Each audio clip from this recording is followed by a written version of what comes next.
Hi everyone. তো আজকে আমি যে ভিডিওটা নিয়ে এসেছি সেটা হচ্ছে একটা শিক্ষামূলক ভিডিও অর্থাৎ টিউটোরিয়াল ভিডিও। তো এটার মাধ্যমে আমি শেখাবো 4 রকমের ফুল তৈরি করা এমব্রয়ডারির মাধ্যমে। আর এগুলো হচ্ছে খুব সহজ পদ্ধতিতে যে 4টে ফুল করা যায় সেই 4টে ফুল আমি এখানে করেছি। তার মধ্যে প্রথম যেই সেলাইটা করেছি সেটার নাম হচ্ছে ওভেন ওয়েল স্টিচ। আর এটা হচ্ছে খুবই একটা কমন একটা স্টিচ যেটা সমস্ত জায়গায় মানুষ ব্যবহার করে থাকে সাধারণত। আমরা যে সমস্ত ওয়েডিং এমব্রয়ডারি হুক দেখে থাকি যেটা বর্তমানে প্রচণ্ড ট্রেন্ডি, সেটার মধ্যেও এই আর কি এই সেলাইটাই ব্যবহার করা হয়। আর তাছাড়াও যে ধরনের কুর্তি কিংবা এমব্রয়ডার্ড যে সমস্ত মানুষ ব্যাগ কিংবা সেটা টোট ব্যাগ হতে পারে কিংবা যে কোনো কিছু বেড কভার থেকে শুরু করে সব কিছুতেই ইউজ করা যায়। এবং এটা হচ্ছে একটা 3D এমব্রয়ডারি হয়, অর্থাৎ এটা কাপড়ের সাথে মিশে থাকবে না, একটু উপরে উঠে থাকবে জিনিসটা। আর ওর জন্য দেখতে খুব ভালো লাগে, সত্যিকারের রোজ এফেক্টটা দেয়।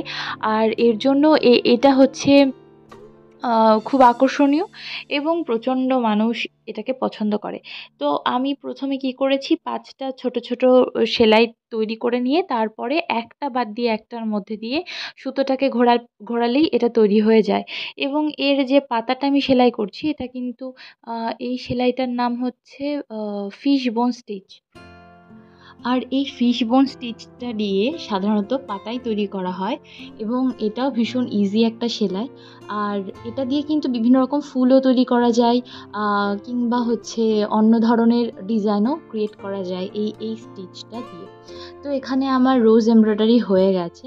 এরপরে আমি যেই সেলাইটাতে চলে আসলাম সেটা হচ্ছে লেজি ডেইজি স্টিচ। আর এটা দিয়ে আমি ডেইজি ফ্লাওয়ার স্টিচ করছি। আর ডেইজি ফ্লাওয়ারও খুব মানে একটা ফেমাস এবং পপুলার একটা স্টিচ। তো এইটা করার জন্য আমাকে কতগুলো সিম্পল স্টেপ ফলো করতে হবে। তো এটা দেখাই যাচ্ছে খুবই সহজভাবে এটা তৈরি করে দেওয়া যায়। আর আগে এমব্রয়ডারিটা কিছুদিন আগেও এতটা ট্রেন্ডে না থাকলেও বর্তমানে এটা প্রচণ্ড একটা ট্রেন্ডি বিষয় হয়ে দাঁড়িয়েছে। ইনফ্যাক্ট দেখা যাচ্ছে যে মানে মেট গালা 2024-এ আলিয়া ভাটও ইন্ডিয়াকে রিপ্রেজেন্ট করেছে যে শাড়িটা পরে, সেটাও কিন্তু একটা এমব্রয়ডার্ড একটা শাড়ি।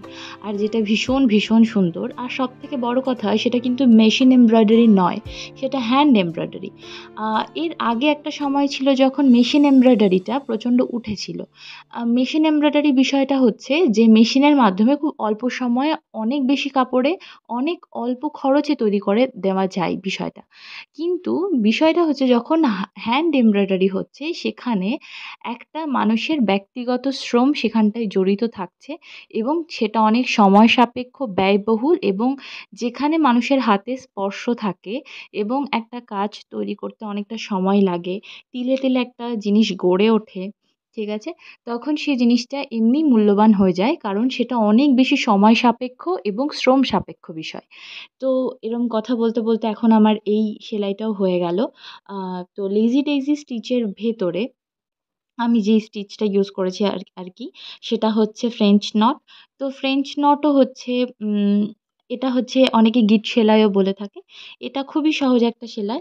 জাস্ট সুইটা তুলে একটা গিট তৈরি করে ওটাকে ভেতরে ঢুকিয়ে দিতে হবে।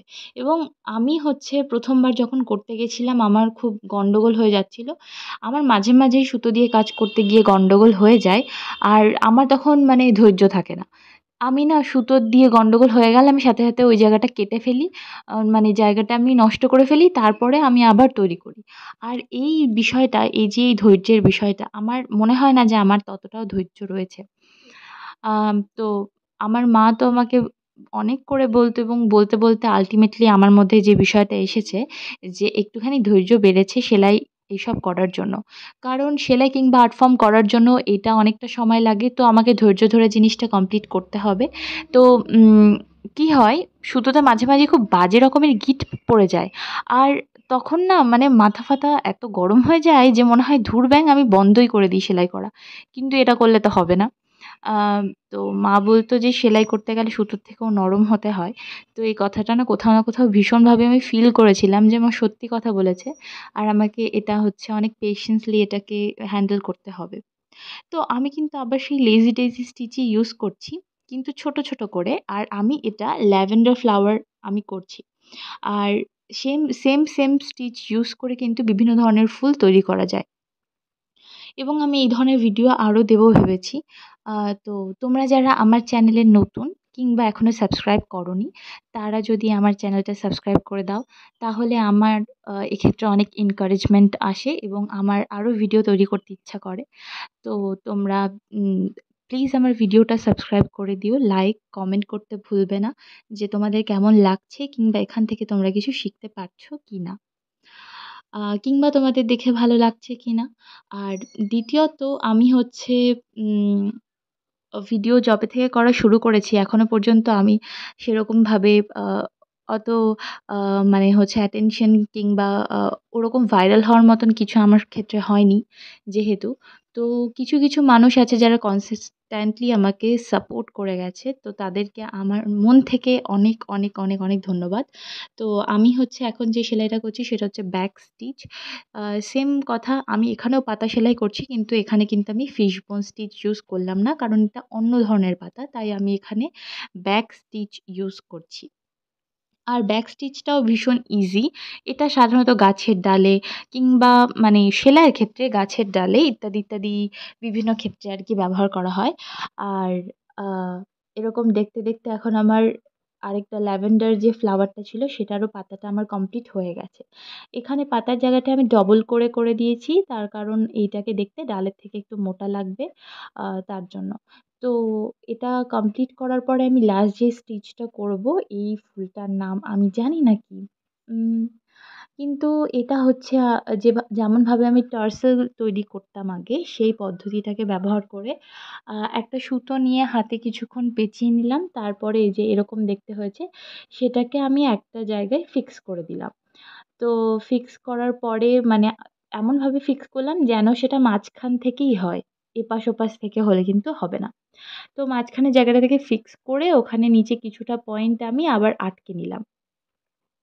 তো তাতে করে এরকম একটা ইফেক্ট আসছে যে ওই জায়গাটা বন্ধ, ওই জায়গাটা পর্যন্ত আরকি হচ্ছে মানে আটকানো আছে আর ওপরের জায়গাটা খোলা। আর ওই ওপরে টর্সেলের মতন যে জায়গাটা হয়েছে তো সেখানে আ সুতো যেগুলো আটকানো ছিল ওগুলোকে আমি খুলে একটু ব্রাশ করে নিলাম। তারপরে হচ্ছে সমান করে কেটে নিয়েছি। আর তারপরে ওই জায়গাটা হচ্ছে ফুলের ওই জায়গাটা আমি সবুজ কালার দিয়ে আটকে নিলাম। কারণ আমি উপরের দিকটা পাপড়ি ইফেক্ট রাখতে চেয়েছি আর নিচের দিকটা ডালের ইফেক্ট রাখতে চেয়েছি। তো তার জন্য সবুজ দিয়ে কমপ্লিট করে আবার সেই সেম আ ব্যাক স্টিচ করে দেবো আর একটা পাতা করে দেবো। তাহলে আমার কমপ্লিট হয়ে যাবে। আর তোমাদের আমার ভিডিওটা কেমন লাগলো অবশ্যই জানাবে কিন্তু আমাকে জানাতে ভুলবে না। আর আমি এরকম ভিডিও নিয়ে আবার হাজির হয়ে যাব নেক্সট এপিসোডে। আমার অনেক ইচ্ছা আছে একটা সিরিজ ভিডিও করা। যার মধ্যে বিভিন্ন ফুলেরগুলো একসাথে থাকবে। তারপরে গার্ল এমব্রয়ডারি গুলো একসাথে থাকবে ইত্যাদি এরকম অনেক কিছু করব ভেবেছি। ওকে, টাটা।